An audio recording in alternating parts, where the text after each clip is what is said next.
대림절을 보내고 있습니다. 우리 대림절 첫 주일로 지난 주일을 보냈는데, 기뻐하라 너희의 왕이 오시도다 하는 말씀을 제목으로 전했습니다. 내용의 핵심은 예수님 오시기 520년 전에 예언 활동을 한 스가랴가 어떻게 성탄을 맞이할 수 있었는지, 그것은 바로 하나님께서 말씀으로 열어 보여주셨기 때문이고, 그리고 열어 보여주시는 큰 기쁨의 좋은 소식이신 나귀를 타고 오실 그 일을 믿음의 눈으로 보았기 때문이라 그랬습니다. 그래서 성탄은 믿음으로 맞이하는 것이다 하는 말씀을 나누게 되었습니다. 지난주에 우리 함께 제자 그룹에 모여서 말씀을 나누는 모임이 있었습니다. 말씀을 나누는데 주일 말씀 나누면서 공통적으로 이런 이야기를 해 주었습니다.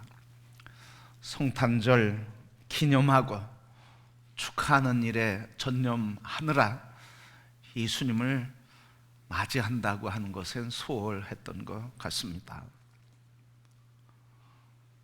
예수님 오심이 기뻐서 잔치를 열고 축하의 행사를 하는 것 때문에 정작 성탄의 주인공이신 예수님이 내 안에 오셔서 나의 영혼을 구원하시고 삶을 치료해 주시고 우리의 인생의 목자가 되어 주시고, 그래서 자녀되게 해주신 이 은혜와 감격은 잊어버리고 그냥 축하한다고 행사에 집중했었다는 이야기입니다. 성도 여러분, 오늘 우리에게는 성탄절을 맞이하면서도 어느새인가 그냥 그 절기에 그냥 묻혀서 오신 예수 그리스도를 환영하지 못하고 그분의 구원을 감격스러워하지 못하고, 그로 인해서 내 삶에 하나님의 구원과 새로운 역사를 이루는 부름받은 새 피조물로 그 나라와 영광을 위해 살도록 불러주셨다고 하는 사실을 잊어버린 지가 참 오래된 것 같습니다. 또한 성탄의 기쁨은 그것보다는 우리의 즐거움을 찾고 프로그램을 찾고 행사에 집중했던 우리들이었습니다. 이번 성탄에는 행사를 준비할지라도 진정 행사의 주인공이 되시고 주인 되신 성탄이신 예수 그리스도를 맞이하고 그분과 함께 큰 기쁨과 감격을 누리는 성탄이 되기를 축복합니다. 성탄절이 왔다 기쁜 것이 아니란 말이죠. 그러면 우리에게 이 성탄의 기쁨과 감격, 큰 기쁨과 즐거움의 놀라운 사건이 어떻게 우리에게 임하고 우리는 그 사건을 맞이할 수 있을까요? 오늘 본문의 말씀은 성탄의 참 의미가 무엇인지, 잃어버렸던 기쁨과 감격을 어떻게 회복할 수 있는지 오늘 본문 말씀을 통해서 우리에게 가르쳐 주고 있습니다. 오늘은 성전에서 기도하는 두 사람의 모습을 보신 예수님의 말씀이었습니다. 바리새인과 세리 죄인이 기도하는 모습을 보시고 예수님께서 이 모습을 보며 이 사람 중에 세리가 의롭다 하는 소리를 들었다 하시는 말씀을 해 주었습니다. 오늘 이 말씀을 통해서 성탄의 기쁨은 어떻게 우리에게 임하는가 하는 것을 함께 듣고자 합니다. 오늘 말씀에 보면 바리새인이 기도하는 이야기가 나옵니다. 바리새인은 당대 가장 경건한 사람의 대표 인물이었습니다. 그래서 그는 사회적인 지위가 높았었고 또한 종교적인 권위도 높았던 사람입니다.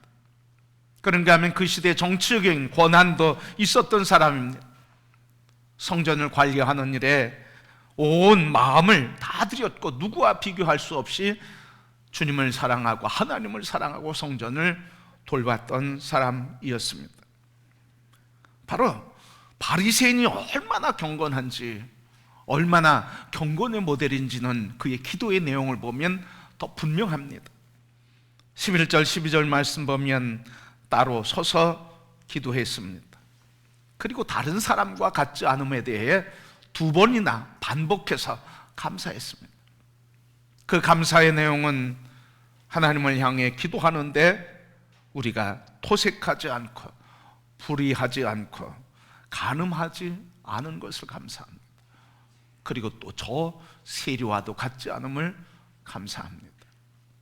그러니까 사회에서 적폐 세력이라고 할 수 있고 사회의 악이라고 할 수 있는 그 모습을 살아가는 사람과는 구별되었다고 하는 말이죠.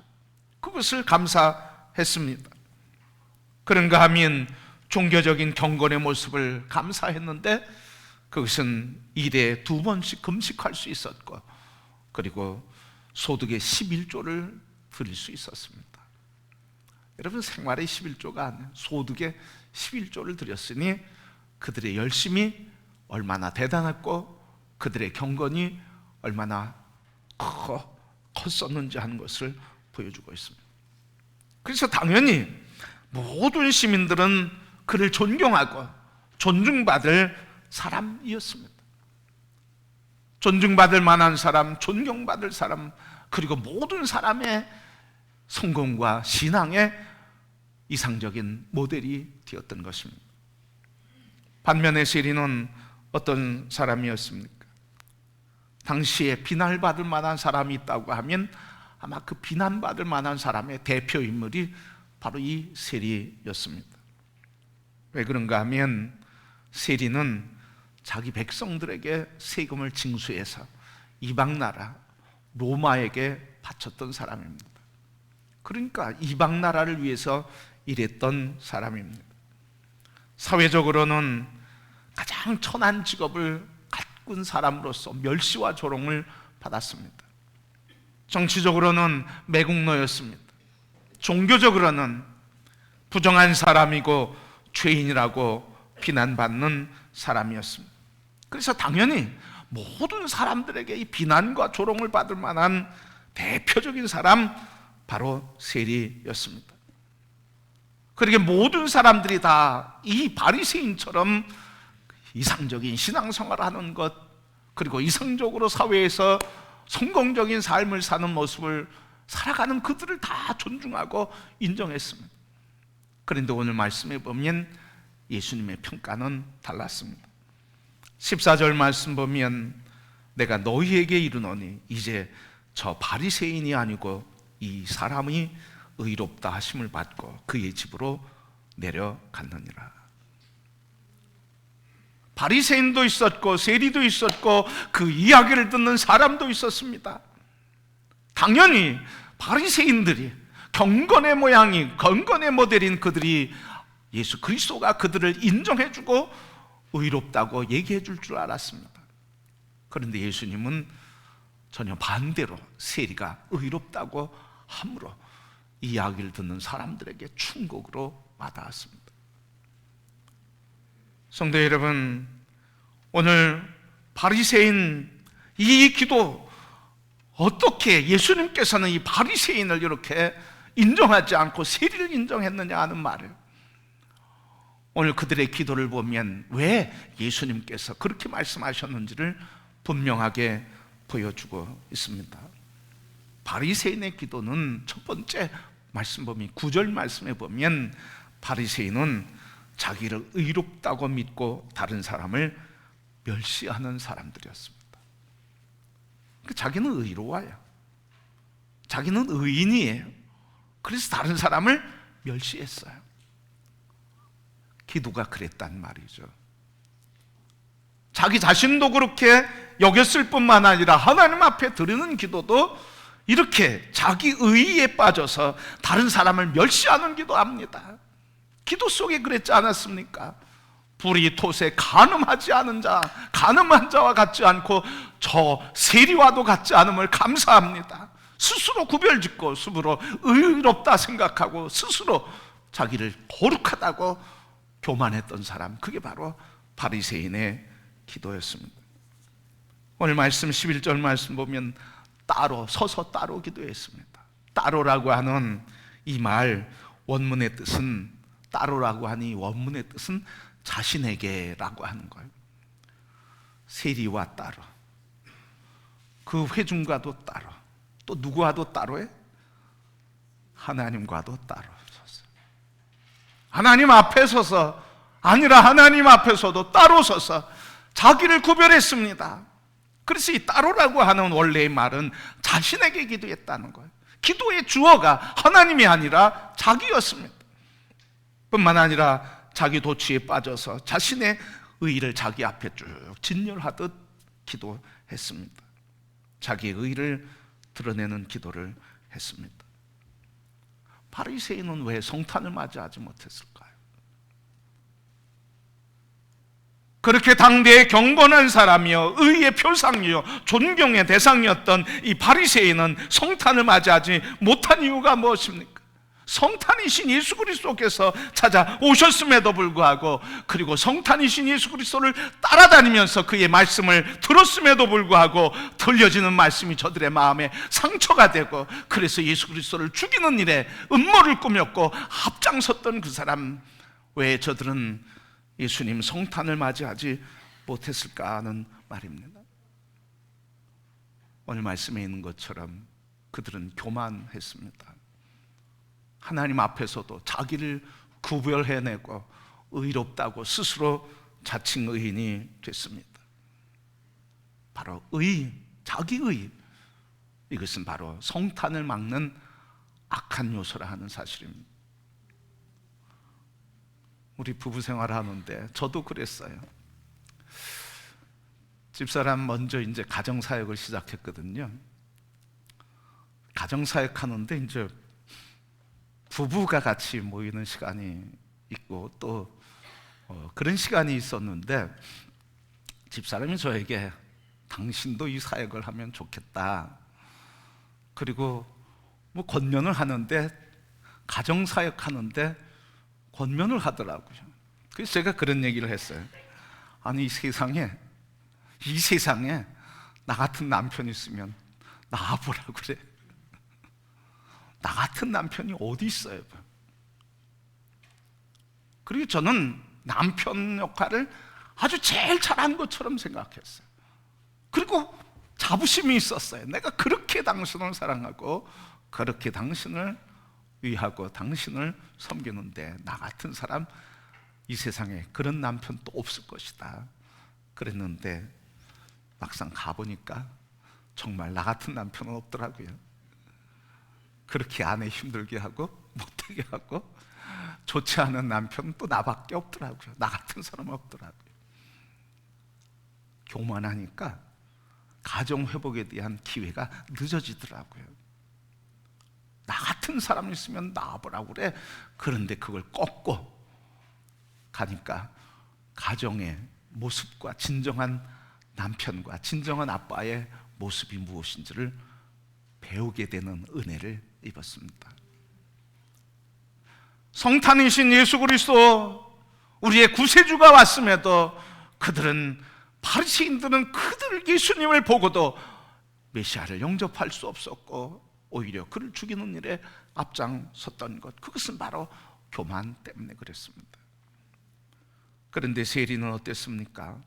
13절 말씀 보면 멀리 서서 감히 눈을 들어 하늘을 쳐다보지도 못하고 다만 가슴을 치며 이르되 하나님이여 불쌍히 여기소서 나는 죄인이로소이다 하였느니라.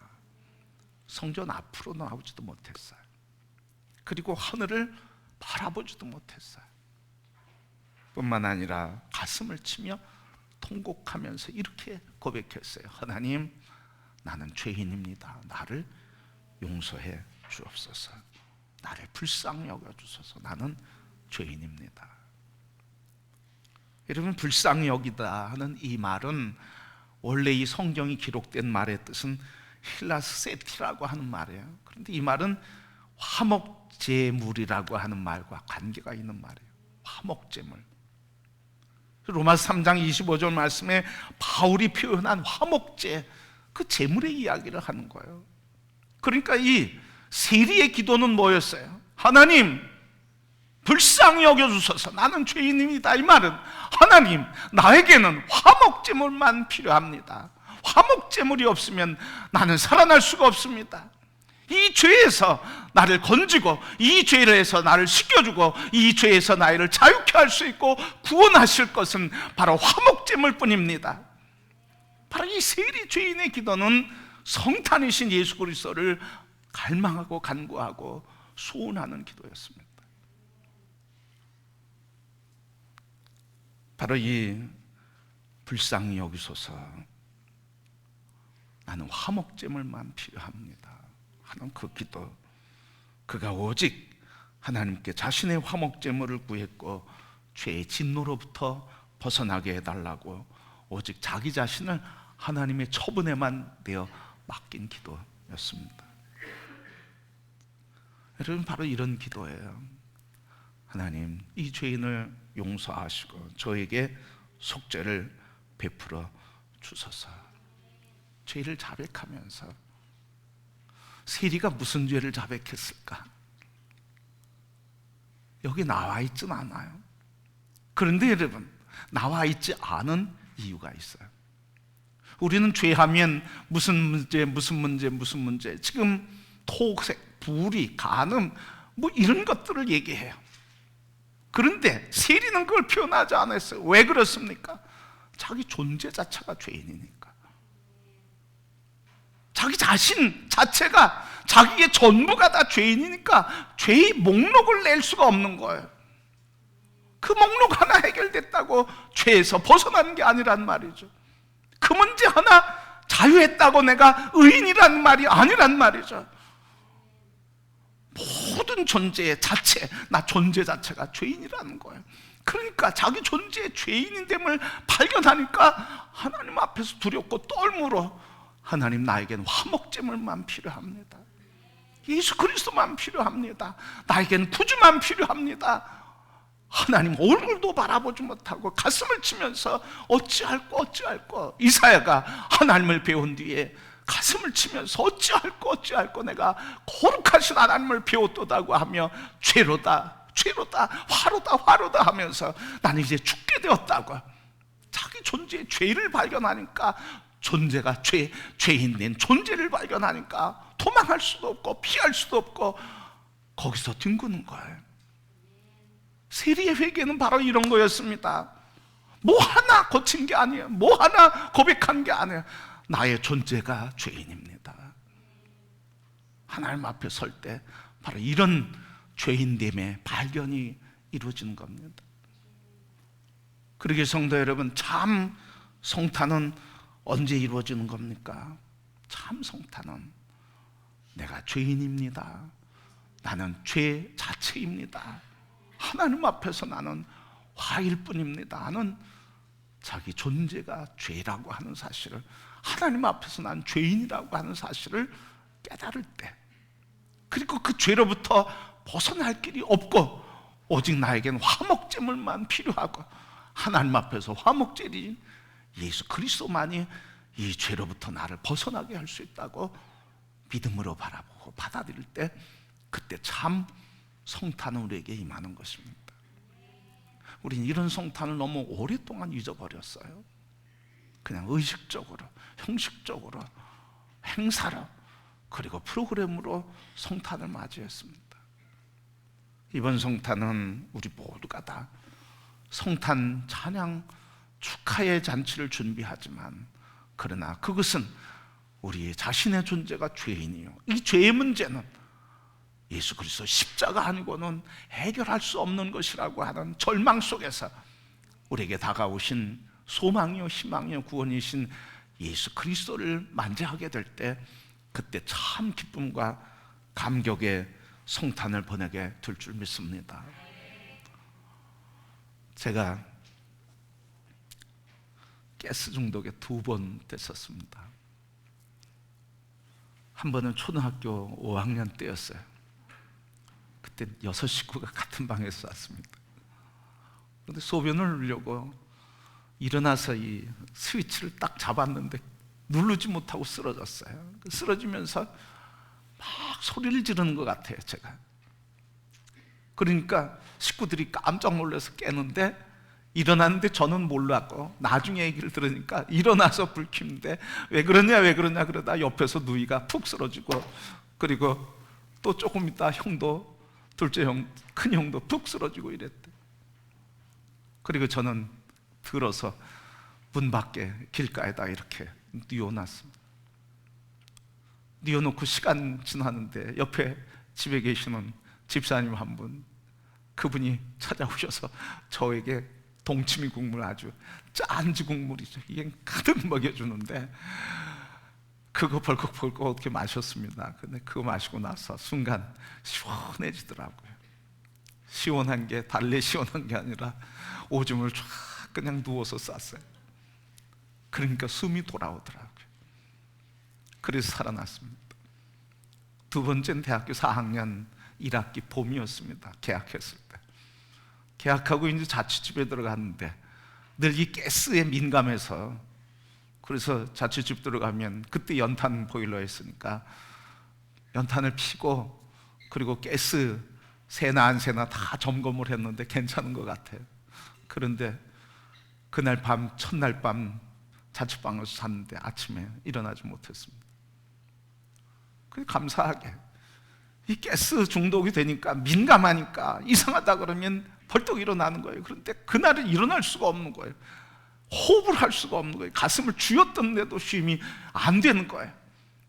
그래가지고 이거 가스다, 큰일 났다, 죽었다, 이런 생각하면서 엉금엉금 켜가지고 문을 탁 열고 그냥 팍 문지방에 엎드렸습니다. 그 문지방 밖에는 그냥 이런 길이거든요. 마당이거든요. 그러니까 엎드려서 어느 정도 시간 보냈는지 모르겠어요.